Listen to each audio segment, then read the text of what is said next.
Chapter 61. Roland. Roland is 15 minutes in.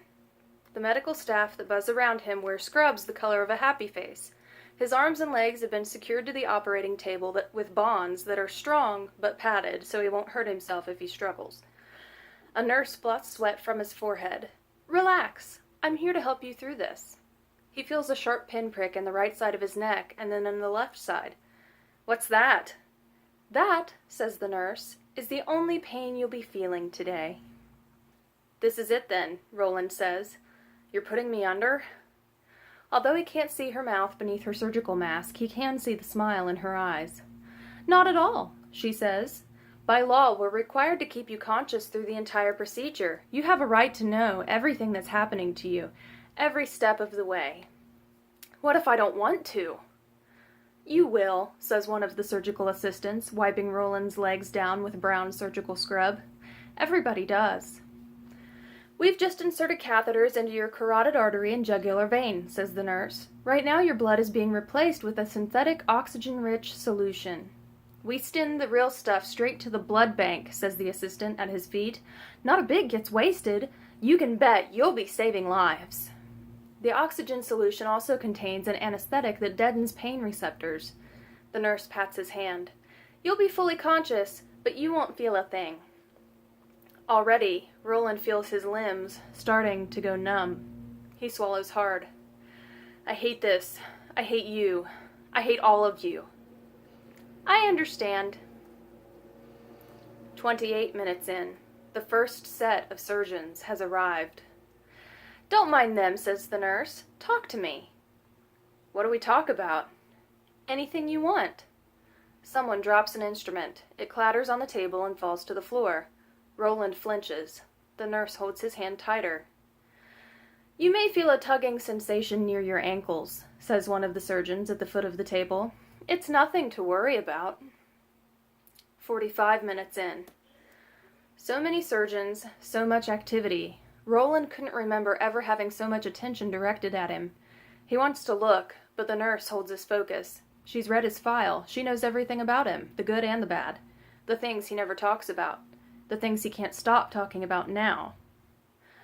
"I think it's horrible what your stepfather did." "I was just protecting my mother." "Scalpel," says a surgeon. "She should have been grateful. She had me unwound." "I'm sure it wasn't easy for her." "All right, clamp it off." An hour and 15.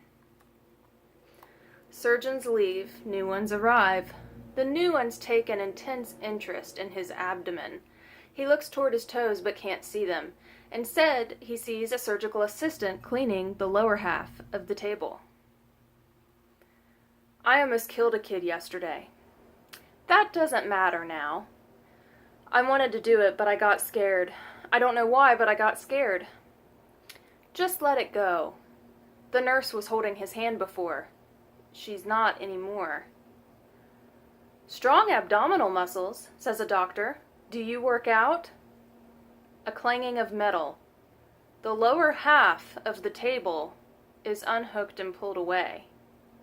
It makes him think of when he was 12 and his mom took him to Las Vegas. She had dropped him off at a magic show while she played the slots.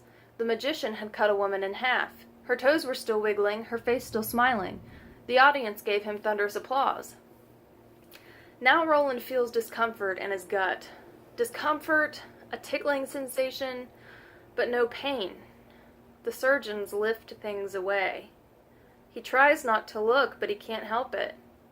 There's no blood, just the oxygen-rich solution, which is fluorescent green, like antifreeze. "I'm scared," he says. "I know," says the nurse. "I want you all to go to hell." "That's natural."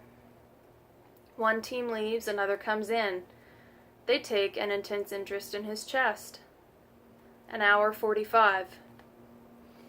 "I'm afraid we need to stop talking now." "Don't go away."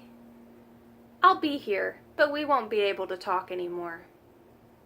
The fear surrounds him, threatening to take him under. He tries to replace it with anger, but the fear is too strong. He tries to replace it with the satisfaction that Connor will be taken very soon, but not even that makes him feel better. You'll feel a tingling in your chest, says a surgeon. It's nothing to worry about. 2 hours, 5 minutes. Blink twice if you can hear me. Blink, blink. You're being very brave. He tries to think of other things, other places, but his mind keeps being drawn back to this place. Everyone's so close around him now. Yellow figures lean all around him like flower petals closing in. Another section of the table is taken away. The petals move in closer. He does not deserve this. He has done many things, not all good, but he does not deserve this. And he never did get his priest. 2 hours, 20 minutes. You'll feel a tingling in your jaw. It's nothing to worry about. Blink twice if you can hear me. Blink, blink. Good. He locks his eyes on the nurse, whose eyes still smile. They always smile. Someone made her have eternally smiling eyes. I'm afraid you're going to have to stop blinking now. Where's the clock? Says one of the surgeons. 2 hours, 33 minutes. We're running late. Not quite darkness, just an absence of light. He hears everything around him but can no longer communicate. Another team has entered. I'm still here, the nurse tells him, but then she falls silent. A few moments later he hears footsteps and he knows she's left. You'll feel a tingling in your scalp, says the surgeon. It's nothing to worry about. It's the last time they talk to him. After that, the doctors talk like Roland is no longer there. Did you see yesterday's game? Heartbreaker. Splitting the corpus callosum. Nice technique. Well, it's not brain surgery. Laughter all around. Memories tweak and spark. Faces, dreamlike pulses of light deep in his mind. Feelings, things he hasn't thought about in years. The memories bloom, then they're gone. When Roland was 10, he broke his arm. The doctor told his mom he could have a new arm or a cast. The cast was cheaper. He drew a shark on it.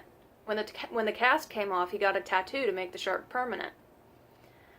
If they just made that three-pointer, it'll be the Bulls again, or the Lakers. Starting on the left cerebral cortex. Another memory tweaks. When I was 6, my father went to jail for something he did before I got born. I never knew what he did, but Mom says I'm just the same. The Suns don't stand a chance. Well, if they had a decent coaching staff. Left temporal lobe. When I was 3, I had a babysitter. She was beautiful. She shook my sister, real hard. My sister got wrong, never got right again. Beautiful is dangerous. Better get them first. Well, maybe they'll make the playoffs next year, or the year after that. Did we get the auditory nerves? Not yet, getting them right. I'm alone, and I'm crying, and no one's coming to the crib, and the nightlight burned out, and I'm mad. I'm so mad. Left frontal lobe. I don't feel so good. Left occipital lobe. I don't remember where. Left parietal lobe. I can't remember my name, but right temporal. But I'm still here. Right frontal. I'm still here. Right occipital. I'm still right parietal. I'm cerebellum. I'm thalamus. Hypothalamus. Hippocampus. Medulla. Where's the clock? 3 hours, 19 minutes. All right, I'm on break. Prep for the next one.